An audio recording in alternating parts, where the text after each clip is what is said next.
good. Panghatag, bi. Yata na kong Jailo. Na, murag kang Krista ra ba na? Sa iya ng anak.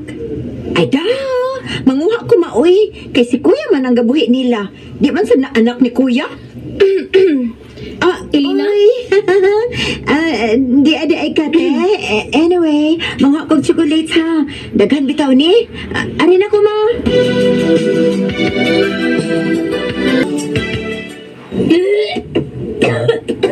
Uy, ano man ka na tira ka. Ay, basin panuhot na na sa aircon.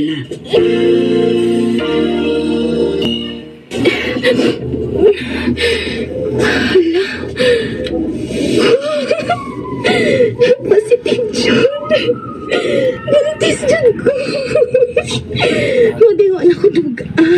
Pwede sige na kong lipong-lipong katong pa nakalarga si Gino. Gusto, akong pahibawon si Gino. Babe! Nagaw lang yung nagtawag ba? Basta man. Babe, na ako isulti ni mo. Gusto na yung isulti. Sinong Lucas, kumusta man?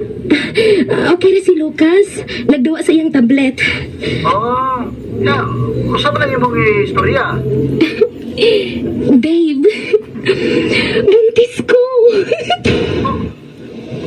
Sure? Lagi! Bakit ko? Maayo kay buntis ka te.